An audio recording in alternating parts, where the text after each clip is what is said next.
mandé un mail, me respondió y aparecí en Iguazú.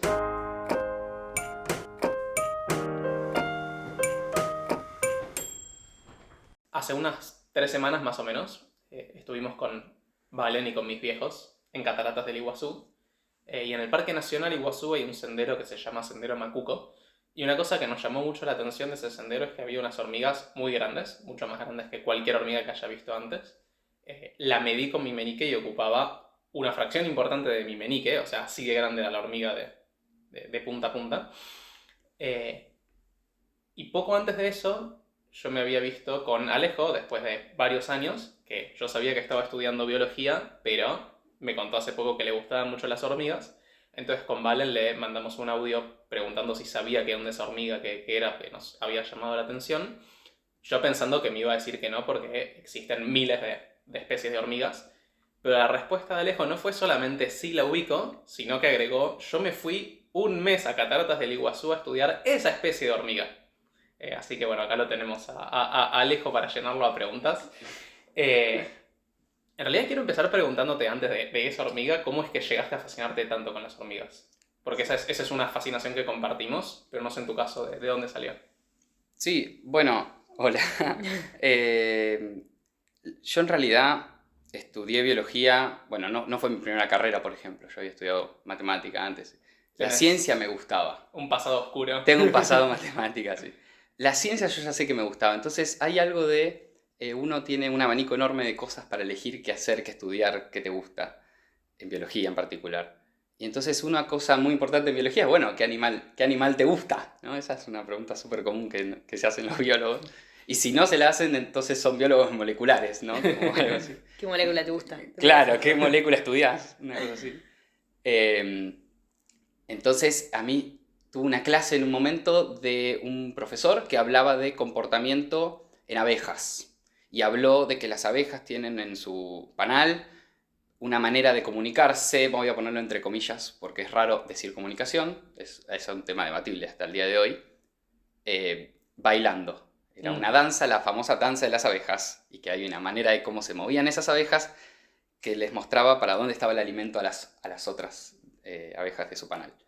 Eso me pareció súper interesante, cómo era posible que las abejas mostraran como mediante un baile una dirección, un alimento con unas reglas que tenían y nadie las había pensado, ¿no? Fue natural eso. Eso me encantó. Yo sabía que los insectos sociales eran fascinantes. Por las abejas. Las hormigas estaban en el banco de suplentes, digamos, ¿no? Más o menos.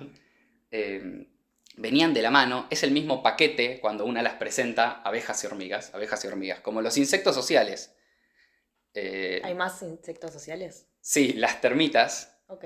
Que la pregunta es que parecieran ser muy parecidas, pero las abejas y las hormigas sí son un paquete en sí mismo, porque son muy parecidas entre sí, y las termitas son otro grupo, mucho más parecido a las cucarachas. Mira, o sea, ni siquiera son un tipo de hormigas, ¿o sí? Las termitas. No, para nada. Mira, pensé Son que un eran- tipo de cucarachas. Claro. Mira. Wow. ¿Y las cucarachas no son sociales o sí? No, solo las termitas es el grupo de cucarachas sociales. Mira. ¿Y qué le hace ser sociable? O sea, cuando decís sociable, ¿qué es? Tipo, ¿tienen amiguitos? Perfecto. Hay una definición de a qué se le llama insecto social, ¿no? En el grupo de las personas que investigan insectos sociales, ¿qué es un insecto social? Y tiene que tener castas, entonces tiene que haber diferenciación de trabajo. No todas hacen lo mismo, algunas hacen unas cosas y otras hacen otras. Obreras, las que buscan la comida, las que cuidan a la reina o la persona, el animal que haga los huevos, y así. O sea, viven en sociedad, básicamente. Sí, tiene una organización jerarquizada, no porque una decida por sobre otra, eso es súper, súper, súper importante, que es que no es que la reina decide, la reina no decide nada, la reina pone huevos. Esa es la función de la reina. O sea, y nace reina. O sea, es como que la genética de cómo nace te va a decir para dónde vas o... Sí, no es la genética, es cómo se alimenta la larva. Ok. Pero sí, en cada grupo va a ser distinto, en cada especie va a ser distinto, pero a rasgos generales en abejas y en hormigas, generalmente hay las larvas que ponen las reinas, se las van alimentando con el alimento general, tienen una cierta cantidad de proporciones, son recetas, ¿no? Esta receta es para este tipo de hormigas. Si se las alimenta con otra receta, entonces terminan siendo soldados, por ejemplo. Wow. O si se les alimenta con jalea real, en el caso de las abejas, terminan teniendo la potencialidad de ser una reina. Ok. Entonces puede haber en un panal, no sé, 10 colmenitas, digamos, 10 huequitos donde las larvas fueron alimentadas con jalea real y la que nazca primero y mate a las otras termina siendo la nueva reina, por ejemplo. Wow, Eso Qué loco. pasa, eso es así. tremendo. Sí. Entonces, a mí me interesaba ese mundo. Entonces, sabía que eso me parecía fascinante. Insectos sociales, cómo eligen, qué son, y bueno. Y no sé cómo, hablando con alguien en la facultad, como siempre hago y me gusta, me recomendó unos videos de un canal que hablaba de unas hormigas parásitas, porque lo que hacían era robar huevos de otra especie de hormiga y llevarlas a su nido. Y cuando un huevo nace en ese nido y por los olores y por las feromonas que liberaban, reconocían a ese nido como el propio. O sea, habían sido usurpadas. Entonces había como un tipo de esclavización, que no es esclavización porque son de otra especie, pero son unas hormigas que tienen un comportamiento súper raro. Están robando huevos y usando los huevos, las obreras de los otros nidos, ¿no? Criándolas para que les hagan el trabajo por ellas. Tremendo. Y ahí las hormigas de la otra especie que están en ese nido no se pueden reproducir, ¿no? No, claro, no tienen, porque en esa especie en particular, digamos, una vez que nacen obreras, son obreras, no pueden poner huevos. O sea, en esa especie en particular, quien pone huevos va a ser una reina y nunca va a ser la reina de esos huevos, ¿no? La cuestión es que terminé diciendo, bueno, entonces quizás va por el lado de las hormigas. Lo que a mí me interesa, me puse a leer un montón de hormigas, me puse a ver un montón de videos en YouTube de hormigas, de especies locas de hormigas, ¿no? Porque una cosa es, bueno, la especie que está en el jardín de casa, no le estoy viendo nada de especial cuando la miro. La veo caminando y ya está. Que es como lo que normalmente pasa cuando uno tiene hormigas, que es las mira y ya está. Y no entiende qué está pasando detrás. Pero en los videos se ven un tipo de especies súper raras. Y llegué a eso con esta persona, y esta persona después, al rato, al mes y pico, me mandó una convocatoria de una persona que estaba buscando un estudiante para irse a Iguazú.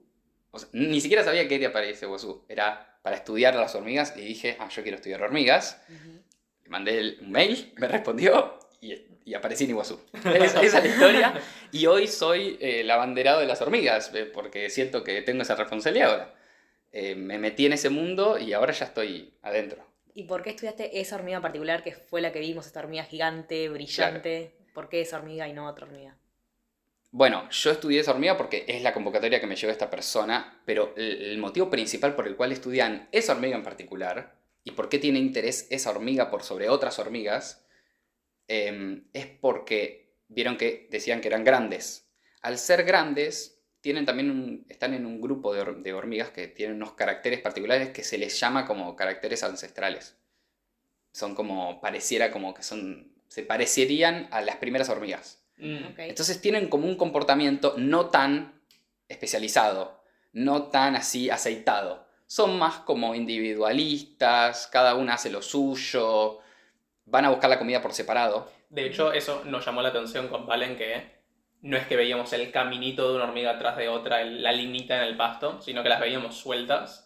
Ni siquiera sabíamos si vivían con otras o no, pero después nos confirmaste que sí, que hacen nido y eso, ¿no? Exactamente. Antes de seguir, ¿le podemos poner nombre y apellido a esta hormiga? Sí, se llama... El nombre común sería hormiga tigre. Hormiga tigre. Hormiga tigre. Y el nombre científico es Dinoponera australis. Vamos con hormiga tigre. Hormiga tigre, sí.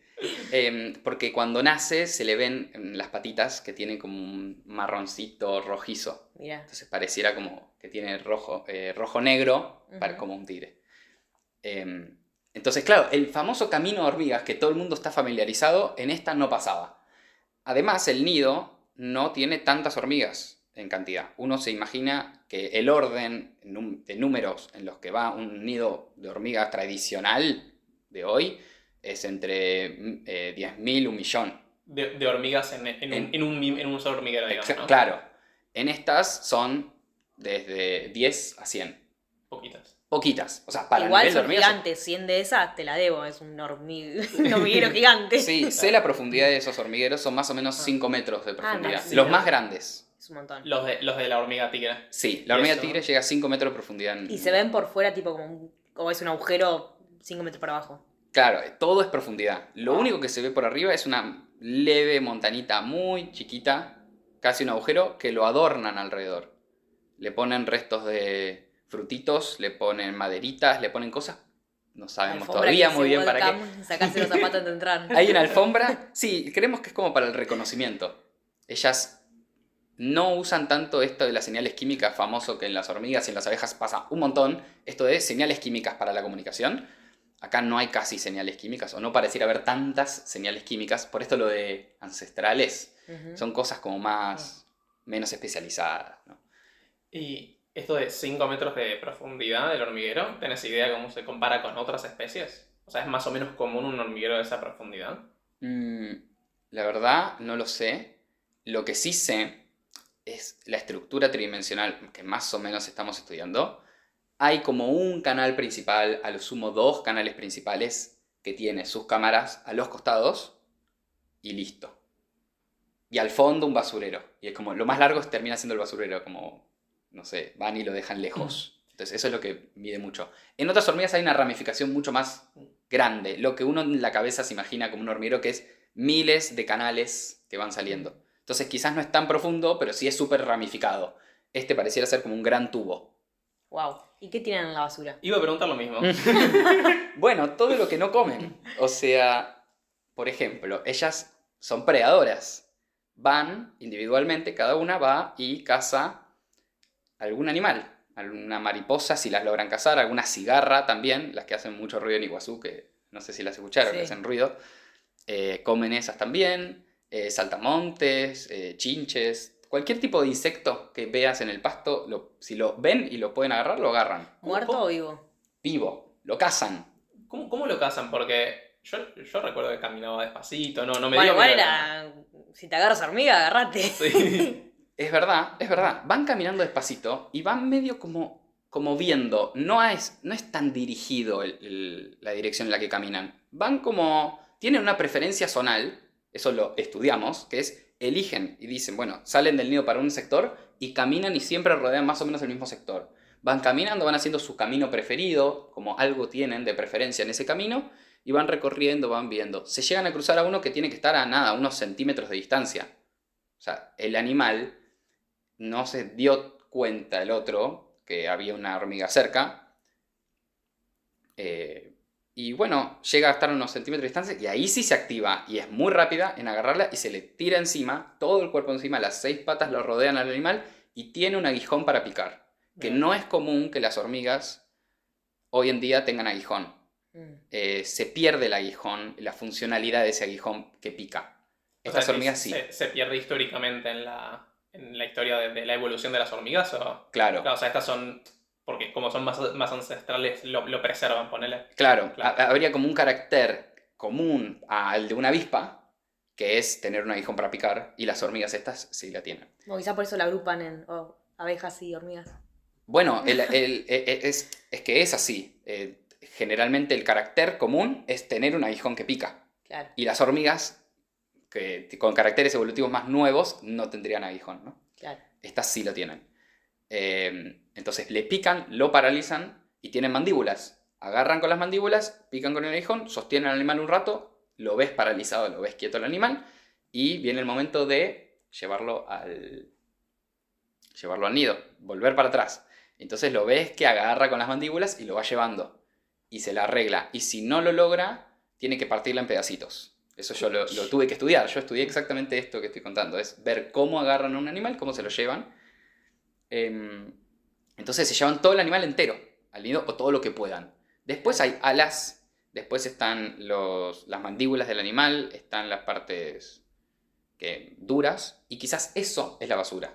Claro. Son todas como estructuras que tendrán o olor feo o la cabeza que no le gustó. Todo ese cuerpo del animal tiene su parte intestinal, su parte carnosa, por así decirlo, que se come. Y después hay cosas duras que quizás la tiran como basura. Como el hueso de pollo. Van al compost. Es que es un poco el hueso. Después termina viendo gusanitos y bichitos que viven en ese basurero, que se alimentan de esa materia que ellos tiraron O ahí. sea, literalmente es como el compost, pero en vez de lombrices hay otros animales. Sí. Tremendo, Está buenísimo. Qué loco. El nido de una hormiga es un ambiente en sí mismo. Es un ecosistema en sí mismo. Los animales viven alrededor de ese nido. Y es más, nosotros, te digo que sé la profundidad porque cavamos pozos en Iguazú para saber la profundidad y llevarnos un nido entero de hormigas. Y en eso también sacamos todos los animales que vivían con esa hormiga. Claro. Y vivían en esa hormiga arañas, que pronto se va a describir esa araña porque es una especie nueva. Que no sé, que solo vive con esta hormiga. Wow. Wow. También en caracoles, que todavía no están descritos, pero hay que describirlos, pero también es una especie nueva. Y pseudoescorpiones, que no sé si saben lo que es un pseudoescorpión, pero piensen en un escorpión que la mitad del cuerpo no es como un escorpión, sino que se le acorta la cola. Es más o menos un pseudoescorpión, medio escorpión. Eso. Y también es nuevo y lo descubrimos cuando fui el viaje a Iguazú, así que hay que describirlo y es Wow. una nueva especie también. Y en estas ramificaciones del hormiguero, ¿qué hay? ¿Tipo cuartitos? O sea, Sí, viven- cámaras. ¿Y qué hacen ahí? Bueno, tenés la cámara de la reina donde se ponen los huevos, cámaras de donde se guarda comida, cámaras donde Qué locura. quedan ellas esperando, de todo, sí, sí. Y claro, la cuestión es que algo que me quedé pensando de las hormigas es, uno piensa que las abejas son, lo estoy pensando como en la visión humana, ¿no? Las abejas son las buenas. Las abejas son polinizadoras, nos enseñaron siempre en la escuela, las abejas hacen un bien por la sociedad, y claro que hacen un bien por la sociedad, y por el ecosistema en sí mismo, y las hormigas son las malas. La que te comen la comida. Hay un poco esa visión de que la hormiga es el villano de la Sí. peli, el villano del jardín, te come las cosas, me molesta, me pone el camino, aparecen en mi cocina, no las puedo sacar, se me meten en la miel, son las malas de la casa. Y bueno, también un poco, inicialmente uno tiende a pensar en la abeja, y quiero estudiar la abeja, porque son las lindas y las hormigas son las feas, ¿no? Como pensaba eso, y ahora estoy del otro lado yo. No como villano, sino para reivindicar las pobres, que también hacen un bien, aunque bueno, nos molesten a los humanos, pero No, nosotros nos molestaron en Iguazú, tipo caminaban, hacían su paso, nosotros la mirábamos. Claro, No ahí le sí. dijimos la palabra. Hasta que te aparecen en la cocina, en la... No. claro, Sí. en el jardín te comen la planta y Sí. te molesta. Lo que nos llamó la atención también cuando las vimos es que vimos al menos 2 o 3 que acarreaban otra hormiga de su misma especie, parecían ser, arriba de ellas. Y no sabíamos si la habían matado y la estaban por comer, si ya se había muerto y la estaban llevando al cementerio, o por qué, nos llamó mucha atención. Y había unas que llevaban tipo medias hormigas arriba. Sí. Bueno, eso también lo vi yo cuando viajé y lo preguntaba con mi directora cuando fuimos a investigar. Y no está tan clara la respuesta en el sentido de que hay que investigarlo, ¿no? Para poderte responder bien, habría que hacer una correcta investigación. Lo que vimos como observación, nosotros, y decimos, bueno, nosotros que la estamos viendo 8 horas por día a estas hormigas, podemos quizás dar alguna respuesta un poco más o menos ahí. Vemos que se pelean entre las del mismo del nido porque quizás tiene algún olor que no las reconocen como del mismo nido y se pelean. Entonces las sacan del nido para sacar ese olor por lejos de ese nido. Entonces hay un poco de limpieza de nido, curaduría, ¿no? Como algo así, y las llevo lejos. Entonces las llevan y las cargan para tirarlas lejos. ¿Pero muertas o vivas? Muertas o quizás paralizadas, porque te acuerdas que claro. les tiran el aguijón, quizás no le Sí. están matando, pero La dormís quizás tú y sí, la dejás ya. están dormidas, pero sí, eso puede pasar. No me imagino que sea de otra, o sea, sí de la misma especie, ¿no? Pero de otro nido, un nido vecino, Claro. que las maten y que después las carguen. O sea, que las lleven, eso me sonaría raro, también podría pasar. ¿Y se llevan bien entre otros nidos? ¿O de la misma especie de otros nidos? ¿Se pelean o...? Es una buena pregunta. Sí, y lo estoy estudiando. Todavía no sé bien la respuesta. Sí sé que se pelean. O sea, son territoriales. Los nidos son los nidos y son distintos entre sí. Y algo que está pasando hoy en el mundo es que no se están peleando unas especies invasoras. La famosa hormiga argentina, que hoy es súper famosa en todo el mundo, y todo el mundo me pregunta por la hormiga argentina de ¿vos estudiás esa? No, pero esa hormiga lo que tiene es que cuando se va a otro país, solo se va, voy a ponerme un poco técnico, una variante genética, ¿no? Es como si uno migrara de acá a la Antártida, empiezo a ser yo mi familia en la Antártida, después la familia que yo haga van a ser todos parientes míos y parientes cercanos míos. Claro. Entonces genéticamente vamos a ser todos parecidos. Ujú. Y cuando un grupito de mis parientes, mis familias, mi bisnieto, se vaya a la casa de al lado y empieza a hacer su propia familia, genéticamente vamos a ser vecinos idénticos, vamos a seguir siendo familia. Lo mismo pasa con la hormiga argentina afuera. Entonces se reconocen como primas o vecinas. O sea, con la hormiga argentina estaba originalmente en Argentina, alguna llegó de alguna forma a otro lado y se empezó a reproducir, pero con copias parecidas a la que se fue, digamos, ¿no? Exactamente. Entonces genéticamente son tan parecidas que no se están matando. Entonces se le está llamando una supercolonia.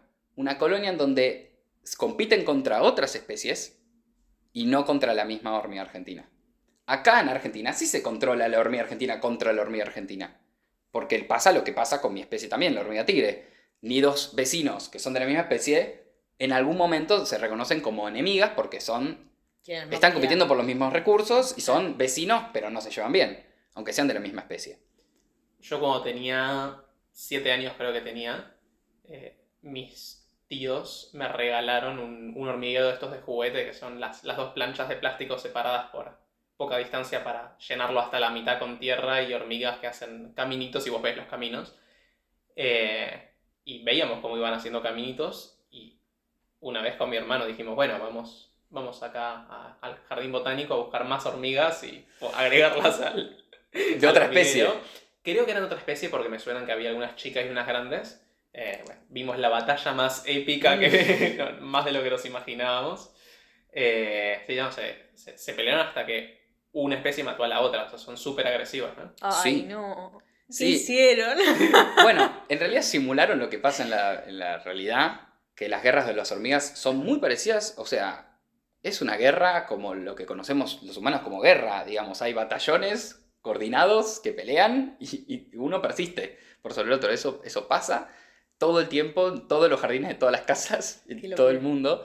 Y cuando tenés dos hormigueros, que como es uno tiene una motivación para ir a buscar al otro y pelear por alguna razón, ¿o no? ¿Es si se cruzan dos hormigas, se pelean o cómo es? Depende la especie, siempre depende de la especie. Hay hormigas que se les llaman army ants en inglés, army como ejército, o sea, hormigas de ejército, que son las que más hacen ataques coordinados hacia otros nidos. Y son más de África.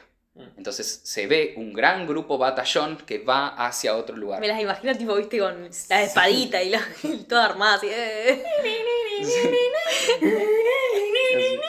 Y mi hormiga en particular no son coordinadas, porque tampoco son ni coordinadas para buscar alimento, ¿no? Entonces Claro. hay peleas 1-1 y listo. Pero sí, pasa de todo, en todas las hormigas. Muy interesante. ¿Cómo, cuando te vas un mes a hacer investigación en algo como hormigas, cómo es un día de tu vida ese mes? ¿Te despertás y decís, bueno, hoy tocaba hacer un pozo de 5 metros? ¿O cómo Sí. te organizas ahí? Justo en Iguazú había algo que aprendí con mi directora que fue, nosotros podemos planificar todo lo que queramos, pero el día nos va a decir qué tenemos que hacer. Si el día llueve mucho y vos tenías planificado cavar un pozo de 5 metros, no lo vas a poder hacer. Es decir, tenés que tener un plan B y un plan C siempre. Entonces, había algo de, en la semana o al principio, tener un plan de acción de decir, bueno, esta próxima semana yo me voy a dedicar a hacer este tipo de experimento. Por ejemplo, yo lo que hacía era, bueno, tengo que ver 6 nidos de hormiga. Estos 6 nidos de hormiga los voy a dividir. En 2 horas vendo tu nido a tal hora de la mañana. A las 8 de la mañana. A las 10 cambio a otro nido. A las 12 termino, voy a almorzar, después vuelvo a las 3 de la tarde, a las 5 cambio, de 5 a 7 veo, entonces vi 4 nidos en 8 horas de día. Eso lo hice la cantidad de veces necesarias o que vimos experimentalmente necesarias para tener una cantidad de muestras suficiente para poder concluir cosas científicamente, ¿no? Y fue, bueno, listo, hagamos eso 2 semanas. Entonces en Iguazú hubo un momento rutinario, más o menos, de decir, bueno, yo me levanto todos los días a tal hora, a las 8 tengo que tener toda la ropa puesta, todo el off, lo que sea, el cuaderno y anotar a las 8 de la mañana quiénes salieron del nido, quiénes entraron del nido, todo. Y registrar todo lo que yo observé de esas hormigas. Y ahí fue mi mayor momento de observación de las hormigas. Cuando decís quiénes salían del nido, es qué individuos los tenés reconocidos. Sí, bueno, antes de arrancar con eso yo tuve que ir a todos los nidos que yo quería ir a ver, ver quiénes salían, agarrarlas, llevarlas con un tupper al laboratorio y marcarlas, ponerles un nombre. Les puse un nombre bastante científico, digamos, ¿no? Pero tenían una etiqueta, bueno, rojo, etiqueta 68 verde. Entonces cada vez que veía salir a la rojo etiqueta 68 verde, yo sabía que salió ayer, va a salir mañana, hoy agarró, ayer no encontró nada, entonces yo puedo ver Pero, ¿y cómo es cómo le hormiga. ponían eso? O sea, ¿en la pata? ¿Dónde? ¿Cómo? Sí, con un marcador que se sabe que ese marcador Ok. no le No hace le nada, no le afecta. Lo pintás un poco en el tórax, que es el cuerpito, y después tenés el abdomen, que es donde está el aguijón, que es la parte más globosa de atrás, como la parte del aguijón de una abeja más o menos. Y ahí le poníamos con pegamento, que también el pegamento No le hace mal. no le hace mal. Una etiqueta, que es una etiqueta especial que se compran en paquetes de abejas, porque en abejas siempre hay mucho más... Negocio. sí, o sea, como se usa tanto en todo el mundo el tema del estudio de las abejas, hay como etiquetitas para abejas. Entonces sabemos que si esa etiqueta funciona para abejas, para hormigas también, Claro, ¿y porque cómo las agarras para ponerle toda esa cosa? con unas pinzas blandas, las sostenemos, las sostengo yo y las apoyo contra la mesa, las molesto un Le toquecito. ponen la ropita ahí. Sí. Hola Jimena, ahí está la hormiga. Sí, y algo lindo que me pasó, y es verdad, es yo un poco me encariñaba con esas hormigas y sabía un poco la personalidad de esas hormigas. Wow. Porque yo estudiaba comportamiento, digamos, qué hacían todos los días, y también trataba de entender cuán miedosas eran, cuán agresivas eran. Por eso también estudié cuándo se peleaban con otras, y lo registraba. Porque eso para mí era importante, porque si vos te peleaste con una hormiga, entonces fuiste agresiva. Si vos viste otra hormiga de otro nido y te fuiste huyendo, entonces sos más miedosa. Entonces, eso ¿Tenías se tus veía. favoritas? Y había algunas que me daban un montón de datos, salían todos los días, siempre agarraban algo. Ah. Esas me encantaban, porque hacían un montón. Pero había otras que eran más miedosas, entonces salían, me veían un poquito a mí, yo pisaba sin querer un poco y ya se metían rápido en el nido. Eso es malo para mí, porque entonces estoy yo modificando su comportamiento. Claro. ¿No? Qué loco. Y un dato que me acuerdo que el otro día en la facu me contaste que me reflasheó, es que son tan grandes que cuando las agarrabas escuchabas el sonido que hacían Sí. con no sé si es la boca o... No, no es la boca, o sea, el sonido que hacen estos insectos nunca es por la boca. Ellos tienen, los que respiran aire, tienen tráqueas, entonces tienen agujeritos que se llaman espiráculos. Por esos espiráculos pasa aire. Entonces, si el aire sale lo suficientemente rápido, es como una trompeta, porque es pasando por un tubo muy finito, un aire muy rápido, y sale por una boca más grande, entonces sale un ruido fuerte como una trompeta, entonces se las escuchaba a las hormigas hacer un ruido que se llama estridulación. Y claro, lo que te comentaba era, posiblemente todas las hormigas hagan ese ruido cuando están asustadas o están estresadas. El tema es que como las hormigas que yo estudiaba, la hormiga tigre es tan grande, Claro, se qué escuchaba ese ruido. Qué locura. Ah. ¿Y ellas escuchan? ¿Sabes qué? No sé, creo que deben tener, porque lo que tienen que tener es un tímpano. Claro. En otras especies de insectos, por ejemplo en cigarras, como el sonido es tan importante para la reproducción, porque este sonido no es un sonido de llamada o de comunicación, Claro, es sí. más como un sonido de estoy tirando aire muy rápido porque estoy muy agitada y estresada, más que por estoy haciendo un llamado de atención o Claro. algo. En otras especies como en una cigarra, el ruido es para la reproducción. Entonces es súper importante también que haya tímpanos para el reconocimiento de ese sonido. En estas hormigas no estoy seguro que tengan tímpanos. Pero Pero- olfato sí. Sí, porque el olfato es súper necesario. Las antenas son el aparato sensorial por excelencia de... Las antenas de los animales, de los insectos, son las narices. Ah, ¿en serio? Sí, sí, Mirá. sí. Por ahí detectan el olor, así que las antenas son súper importantes y además las hormigas les encantan las feromonas y son todo tipo de olores.